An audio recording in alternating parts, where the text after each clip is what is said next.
날마다 솟는 샘물과 함께하는 오늘의 큐티 시간입니다. 2월 19일 금요일 오늘의 말씀은 사도행전 12장 1절로 10절까지의 말씀입니다. 그때 헤롯 왕이 손을 들어 교회 중에서 몇 사람을 헤아려 하여 요한의 형제 야고보를 칼로 죽이니 유대인들이 이 일을 기뻐하는 것을 보고 베드로도 잡으려 할세. 때는 무교절 기간이라. 잡음에 옥에 가두어 군인 내식인 네페에게 맡겨지키고 유월절 후에 백성 앞에 끌어내고자 하더라.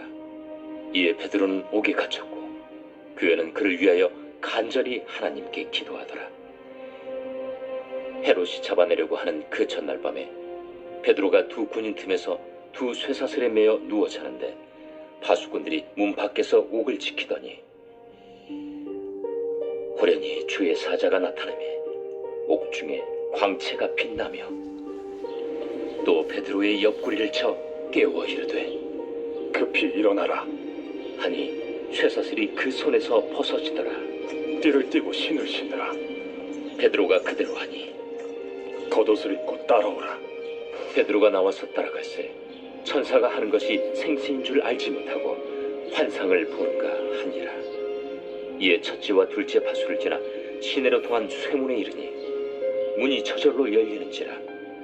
나와서 한 거리를 지나매 천사가 곧 떠나더라. 새로운 아침입니다. 여호와 이레 하나님은 모든 것을 늘 준비하시는 분이십니다. 본문에는 헤롯이 등장합니다. 유대 역사가 요세푸스에 의하면 그는 이두메 곧 에돔 족속이라고 하죠. 이 헤롯 가문은 뛰어난 권모술수를 통해서 유대 왕으로 상당히 긴 기간을 통치합니다. 그런데 성경에는 4명의 헤롯이 등장하죠. 예수님 탄생 때의 헤롯 대왕, 세례 요한을 참수했던 헤롯 안디바, 그리고 헤롯 아그리파 1세와 그리고 내가 적은 말로 나를 권하여 그리스도인이 되게 하려 한다고 했던 아그리파 2세가 있습니다. 그런데 오늘 본문은 헤롯 아그리파 1세가 나오는 거죠. 이 헤롯 아그리파 1세는 본문을 보면 요한의 형제 야고보를 칼로 죽입니다. 왜일까요? 그것은 유대인들의 마음과 인기를 얻기 위해서였습니다. 인기 영합주의, 곧 포퓰리즘적인 정치인 것이죠. 예나 지금이나 개인의 인기나 여론에 편승하는 정치는 항상 문제를 야기하고 국가에 별 도움이 안 되는 것을 봅니다.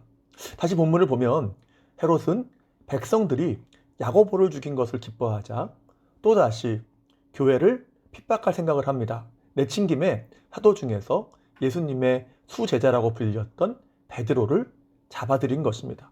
더욱이 그때는 백성들의 마음, 곧 민심을 얻을 수 있는 큰 기회였습니다. 왜냐하면 그때가 무교절 기간이기 때문입니다. 이 기간에는 수많은 백성들이 모이는 것이죠. 헤롯은 유월절 후에 베드로를 수많은 백성 앞에 끌어내어 죽임으로써 야고보의 죽음을 기뻐했던 백성들의 마음을 확실하게 얻으려고 한 것입니다. 이렇게 볼 때에 초대교회는 큰 위기 속에 있었습니다.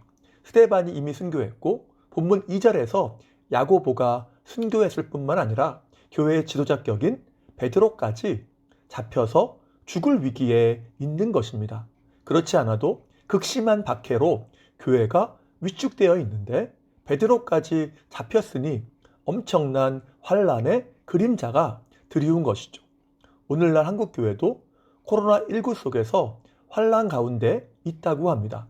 물론 교회만 어려운 건 아니겠지만 교회의 상황을 보면 초대교회의 성도들이 느꼈을 위기감을 어느 정도 공감하며 느낄만 합니다.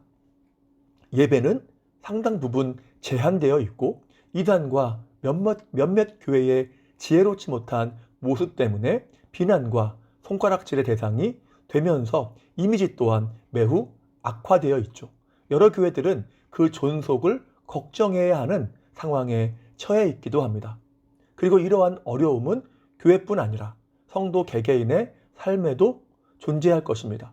본문은 이러한 환란 속에 있는 우리가 진정해야 할 것이 무엇인지를 잘 말해줍니다. 그것이 무엇입니까? 5절이죠. 이에 베드로는 옥에 갇혔고 교회는 그를 위하여 간절히 하나님께 기도하더라. 주님께 기도하는 것입니다. 본문도 그들의 기도가 그들의 환난거리였던 옥에 갇힌 베드로의 문제가 해결되는 원동력이 되었음을 말씀합니다.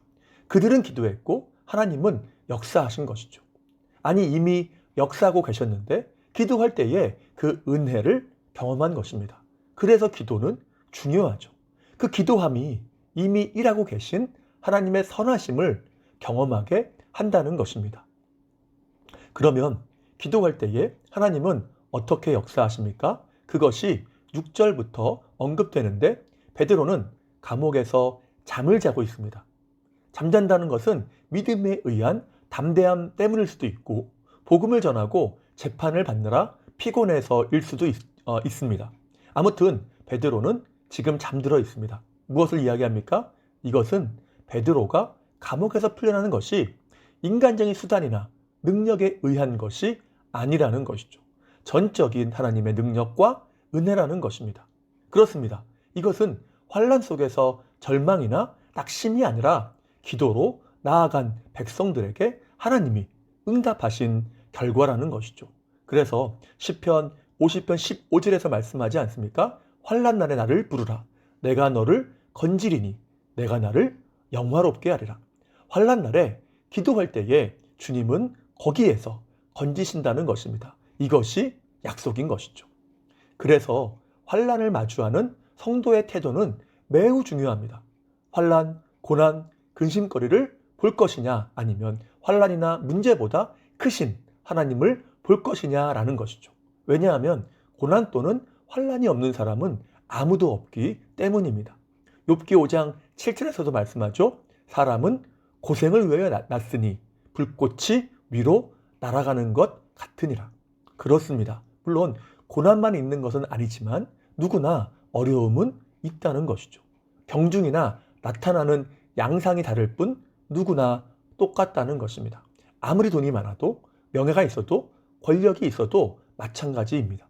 마치 코로나19 바이러스가 빈부, 권력, 명예, 지역을 구분하지 않고 누구에게나 찾아가는 것처럼 말이죠. 그래서 혹자는 코로나19 바이러스만큼 공평한 바이러스는 없다고 하더라고요. 지위 고하를 막론하고 누구나 찾아가기 때문입니다. 그렇듯 누구나 어려움은 있습니다. 그렇다면 관건은 환난의 유무가 아니라 그것에 대한 반응이죠. 낙심하고 포기하느냐 아니면 기도하느냐의 문제인 것입니다. 다시 말해서 믿음으로 반응하느냐의 문제라는 것입니다.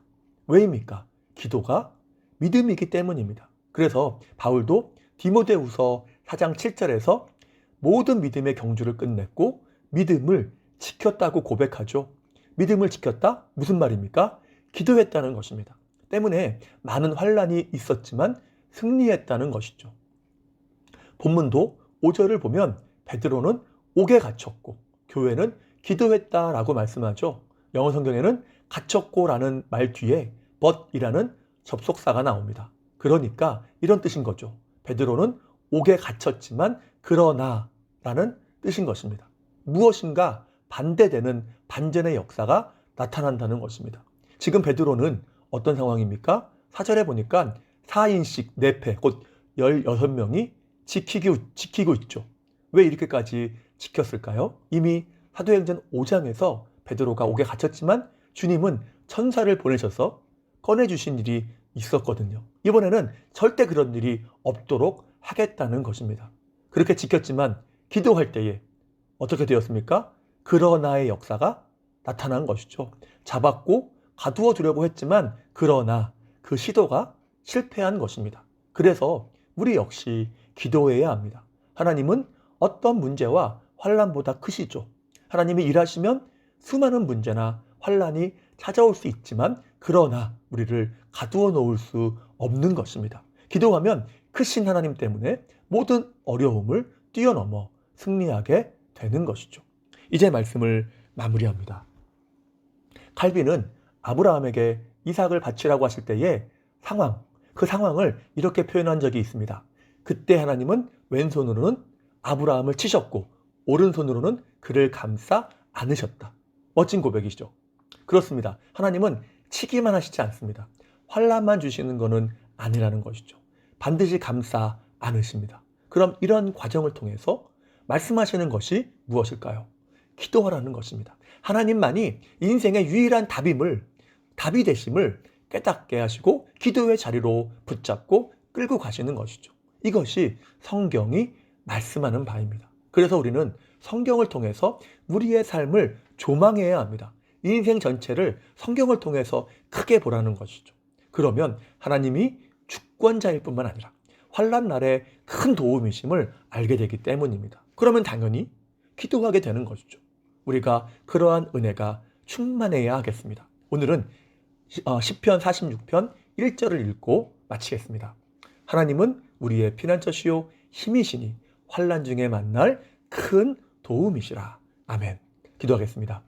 사랑과 은혜가 충만하신 하나님 감사합니다. 찬송가 가사처럼 내 주를 가까이 하게 함은 십자가 짐 같은 고생이지만 우리의 고백은 내 일생 소원이 늘 찬송하면서 주께서 나가기 원합니다라는 고백이 늘 있게 도와주옵소서. 그래서 주님만이 소망이심을 깨닫고 인정하는 믿음이 됨으로써 모든 일에 기도로 나아가게 하시고 기도로 나아갈 때에 주님의 은혜로 때때로 다가오는 환난과 고난의 파도를 뛰어넘어 참된 만사형통의 삶을 사는 안천의 모든 성도의 삶이 되게 도와주옵소서.